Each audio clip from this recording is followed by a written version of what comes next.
effect of the UKPD is still observable. This is an important slide. You can start from the left side, way back of 1977 to 1991, when UKPDS was study was done. In 1997, when it was published, you can see there was a 12% decrease in any diabetes related endpoints, 25% decrease in microvascular disease, and 16% decrease in myocardial infarction. So after 10 years, like in 2007, in the middle you can see, when the study was stopped, there was no intervention. Still, the beneficial was seen, like 9% decrease in any diabetes related endpoints, 24% decrease in microvascular disease, and 15% decrease in myocardial infarction. Improvements in glycemic control reduces the risk of complication. On the extreme right hand side of the slide, you can see after 44 years, early intensive control with insulin showed 11% fewer deaths and 26% fewer diabetic complications. So why it is crucial to address over-basalization? So over-basalization is a titration of basal insulin beyond an appropriate dose in an attempt to achieve glycemic targets. Left hand side you can see the clinical over-basalization. So the basal insulin doses increase even further after FPGs have been achieved, leading to hypoglycemia with persistent postprandial hyperglycemia in a basal-only insulin regime. The right-hand side, the points when to identify the over-basalization, that is basal insulin dose that is more than 0.5 units per kg body weight, post-meal blood glucose more than 180, A1C not at goal despite target fasting blood glucose level being achieved, and bedtime to morning glucose level difference is more than 50 milligrams per deciliter. If these criteria are there, it means over-basalization. So you can see more patients achieve HbA1c targets by adherence to PPG targets than the FPG targets. On the left hand side you can see when the FPG is achieved, only 64% achieve the target HbA1c. In the middle you can see when the PPG was controlled, 94% have achieved the HbA1c level. So the basal insulin intensification is very important. You can do basal plus, basal twice daily premix insulin, twice daily premix or thrice daily premix insulin can also be done. So timely basal insulin intensification is critical to ensure sustained glycemic control. So at what point in glycemic management should bolus insulin intensification be initiated to optimize outcomes and prevent further deterioration for better glycemic control? Indian experience in a post-cardiac patient. This is one study involved over 200 patients post-cardiac surgery. So what does it say? Once again, this study has shown similar safety of intravenous aspart as compared to IV regular human insulin in post-cardiac surgery patients. However, physician preferred aspart as it offers advantage during transition. Intravenous aspart is an effective and a safe option for managing hyperglycemia in patients with ICU post-cardiac procedures. Then comes the cost. The estimated cost effectiveness of subcutaneous insulin aspart in the management of mild decaying diabetic ketoacidosis among children. This is also an important study. What does it say? The conclusion of the study says subcutaneous insulin aspart reduced hospital stay duration and cost compared to IV regular human insulin in a mild decay treated for children. It also lowered the likelihood of prolonged hospitalization, making it more cost effectiveness and efficient point for managing pediatric diabetic ketoacidosis as well. So insulin aspart therapy in managing diabetes with kidney disease, and whenever the complicated patients, like it doesn't require any dose adjustments in chronic kidney disease. Insulin aspart help reduce HbA1c without significantly increasing hypoglycemia, no significant pharmacokinetic changes even in severe renal insufficiency.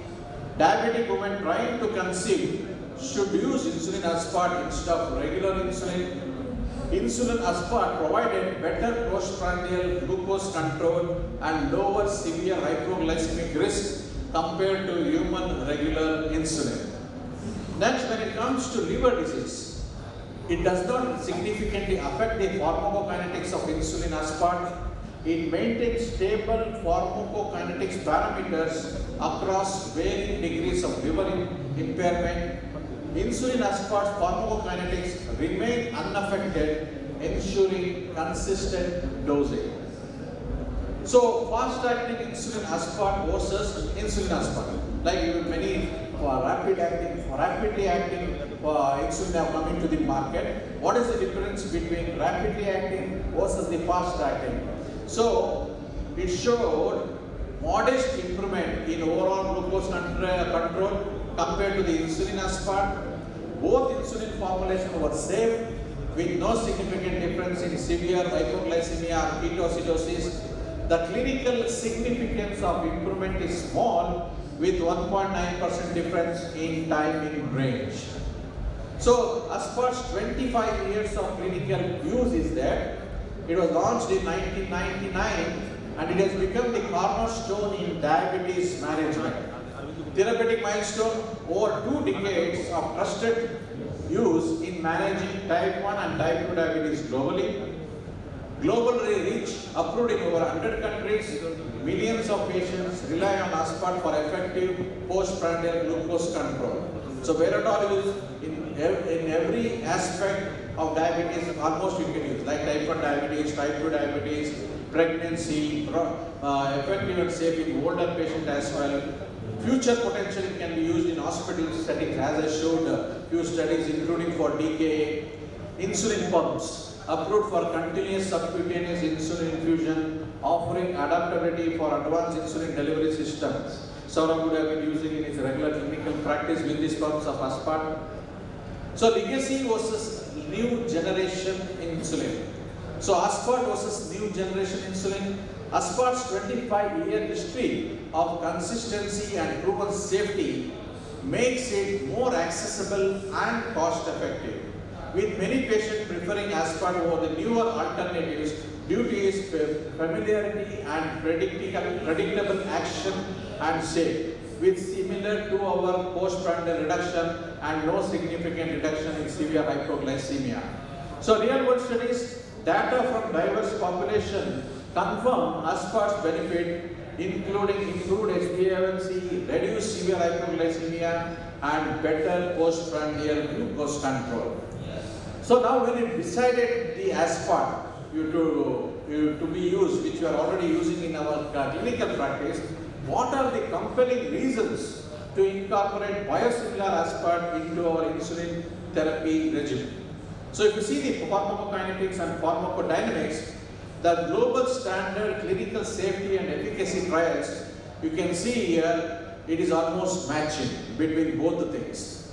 So conclusion was, extensive biological characterization demonstrates a high degree of functional similarity between the biosimilar insulin aspart and a reference innovator's product. When it comes to immunogenicity, it is similar and comparable to original molecule, and the observed immunogenicity in terms of anti-insulin aspart antibody levels had no impact on the biological activity of insulin. So biosimilar insulin aspart, you can see this phase 3 clinical study. Well, they have done this phase 3 clinical study. What does it say?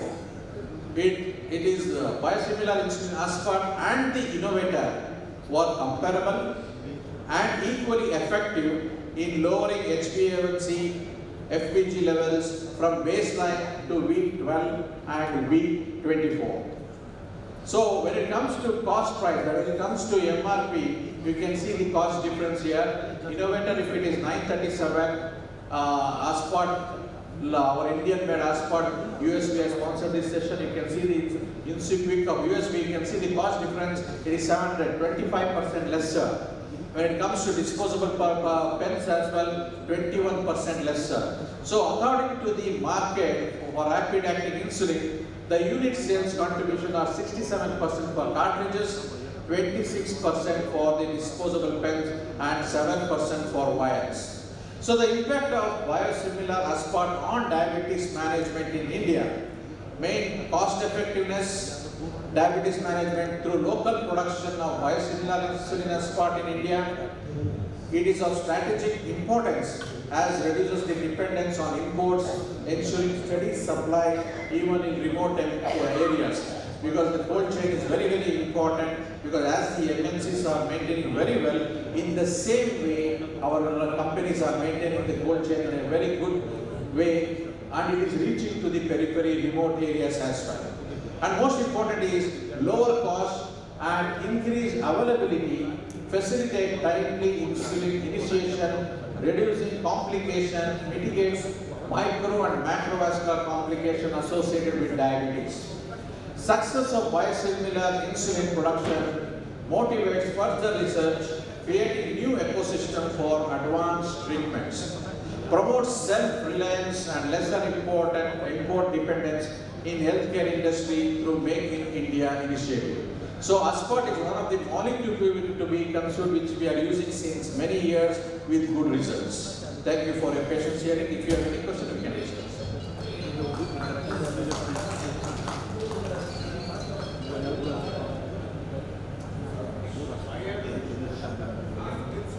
Be used by intravenous route.